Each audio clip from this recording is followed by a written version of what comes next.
I kind of convinced her to run. I told her I'd help her. I'll help you get signatures. I'll help you, pound signs and run your campaign for you if you run. And so she ran in 2017, got in 2018. Now she's in her third term. And so then when I was running, people were like, "Wow, that's so cool that you're following in your mom's footsteps." But they didn't realize that I was kind of the political beast behind the scenes. But she has been phenomenal at it, and it's been a lot of fun being able to serve with her at the same time too. And we get to be on one of the same committees together, and we don't always vote the same, but that's kind of fun.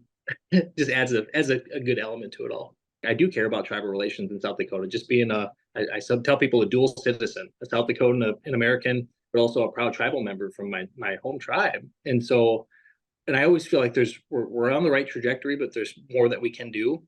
So that's been a big emphasis for me growing up, is that I want to find a way to learn the game and make change from within. Just because I felt like there wasn't enough tribal people involved at the state level or at the federal level too. And so that was a big emphasis for me. The other one I'll say is education. I tell people I'm uniquely qualified. Out of 105 legislators, I'm the youngest one. And so I'm the most closely removed from my higher ed experience, but also most closely removed from my K-12 experience. In addition, I got two little boys, almost 4 years old, almost 2 years old. And so kindergarten for us is going to be right around the corner. So I'm uniquely interested in making sure that we get public education correctly. What I also like about our legislature this last class is that we have the most tribal member legislators in our history serving. 8 out of 105 enrolled members. There's probably more that legislators too that have some sort of descendancy or ancestry piece there, but 8 tribal member legislators, 4 Republican, 4 Democrat, 6 of us in the House, 2 in the Senate, and that just brings a better perspective. That's better for governance in general. For the 8 Native American legislators serving in South Dakota, state-tribal relations continues to be an issue. For me, it's been an important subject because I feel like there's so much more we can do. There's more bridges to be built.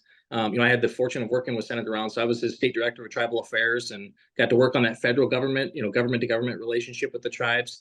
And the state tribal relationship is a little bit more difficult. And part of that is naturally because of jurisdictional challenges, resource challenges, whatever it may be.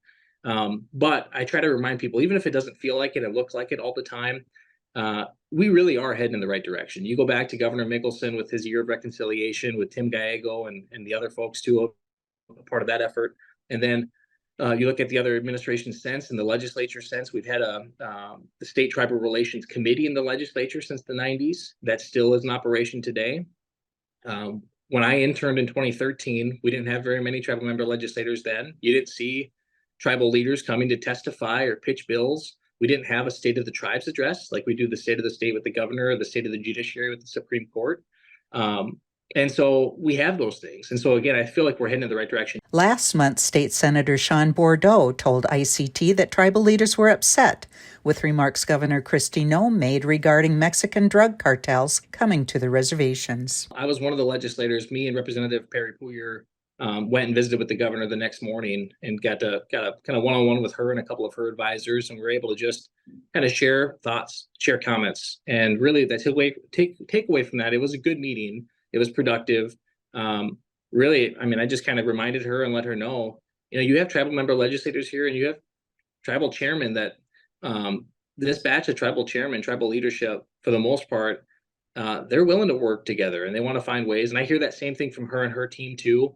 So again, I don't think that we're that far apart, but sometimes we let words or we take things out of context on both sides and we blow it up into a bigger thing than it needs to be. And again, that doesn't solve any problems. That's not helping anybody. And so my advice to her was, well, lean on us. Let us, as citizen legislators, let us help build bridges too. And, communication and consultation is so important.